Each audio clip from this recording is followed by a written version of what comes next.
Mi trovo in territorio piacentino, questo è il campo sperimentale dell'Università Cattolica e sono in compagnia del professor Stefano Maducci, col quale parleremo di sequestro del carbonio, un progetto che è stato avviato da diversi enti, dove il partner principale appunto è l'Università Cattolica di Piacenza, che serve insomma per cercare di catturare il carbonio che c'è nell'atmosfera attraverso un procedimento, un metodo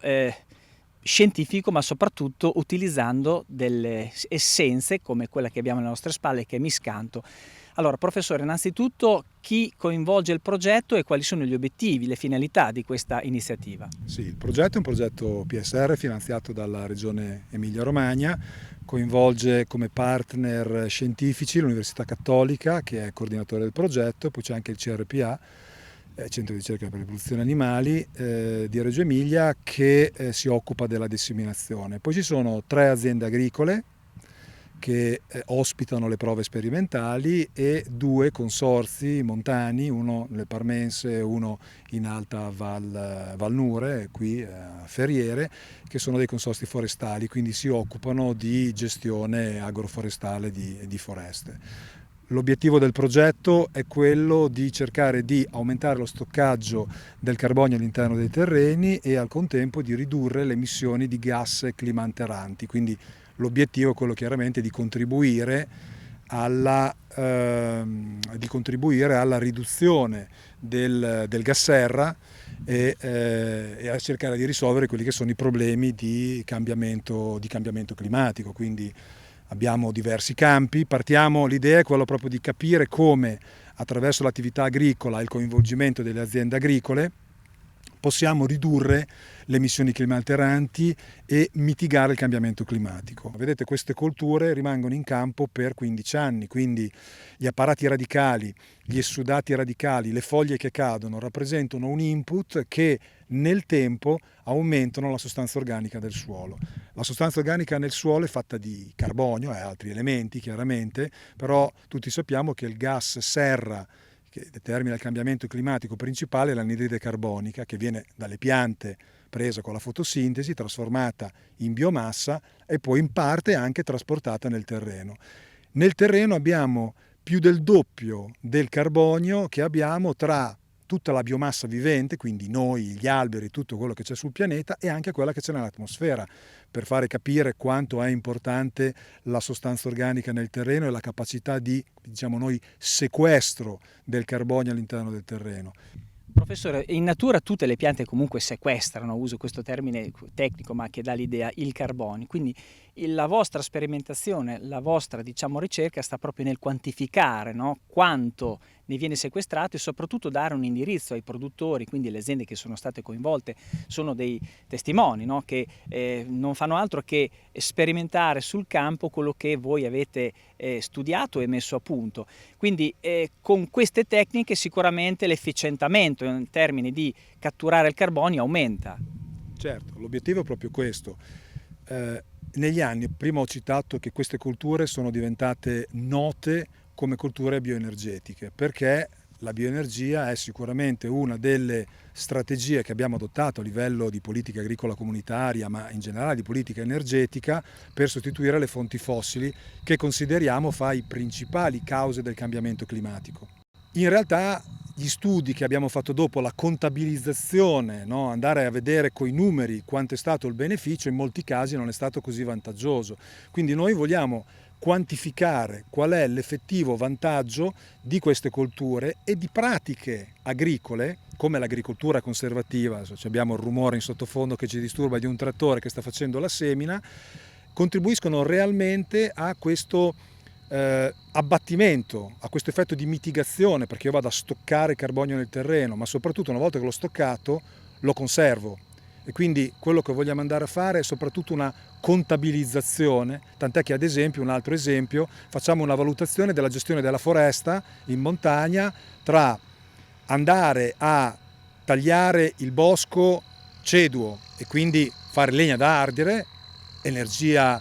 rinnovabile che conosciamo da migliaia di anni chiaramente, rispetto invece a portare una foresta ad alto fusto e utilizzare l'alto fusto poi per fare una seggiola o comunque dell'arredamento. Quale dei due è più efficiente? È chiaro che bruciare, produciamo energia che sostituisce magari energia fossile come il gas metano, e quindi c'è un vantaggio, ma se quel carbonio nella biomassa rimane in una seggiola per centinaia di anni, è chiaro che nell'immediato è più conveniente tenere il carbonio fissato nella biomassa o nel terreno, ed è appunto questo l'obiettivo del progetto. Il progetto verosimilmente quando terminerà e quindi verranno portati a sintesi, suppongo, i vostri studi, e quindi per divulgare quello che poi viene ricercato e ottenuto dalla vostra ricerca e trasmetterlo insomma a tutti quanti. È un progetto triennale, abbiamo ancora un anno per completare la nostra attività, ma già stiamo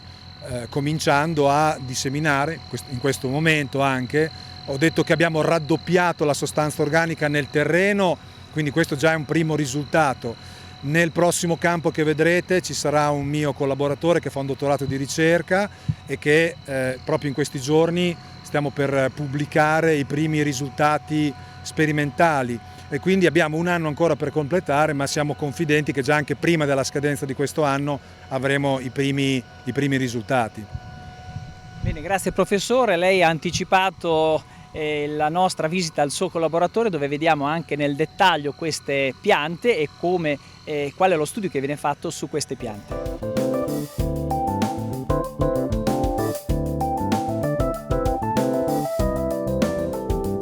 Mi trovo a Garighe di Potenzano, sempre nel Piacentino. Questo è un campo gestito dall'Università Cattolica di Piacenza, dove è in corso il progetto di cui abbiamo parlato. Sono in compagnia di Enrico Martani, che segue questo progetto come dottorato.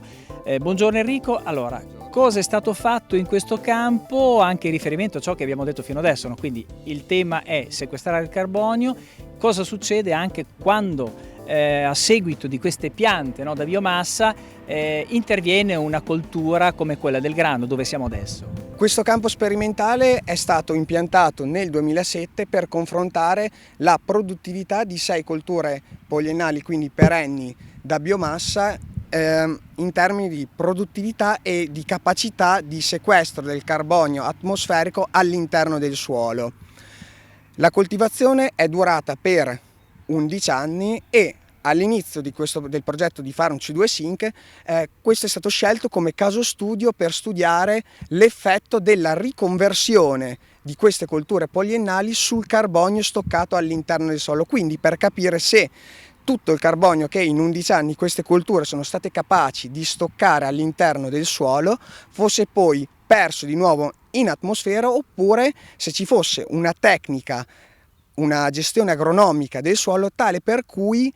riusciamo a mantenere, almeno se non aumentare, il carbonio all'interno dei primi centimetri del suolo. Ci sono i testimoni, no, della coltivazione che si faceva prima. Quali sono i primi risultati che emergono da questo studio?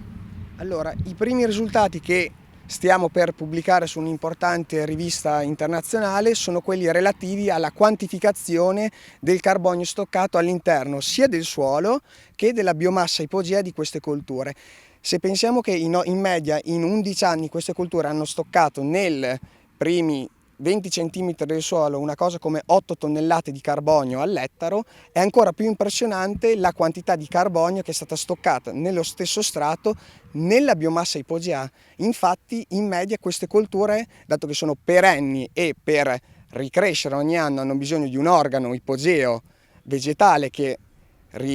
faccia ricrescere la biomassa anno per anno, in media in questo campo vi erano 35 tonnellate di biomassa secca ipogea all'ettaro, che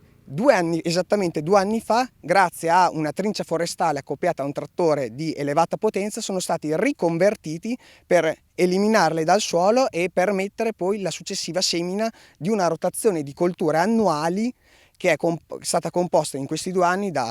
nell'estate del 2018, subito dopo la riconversione, da un sorgo da foraggero, seguito da una coltura di copertura che era un mix di graminacee e leguminosi, quindi abbiamo messo segale e veccia.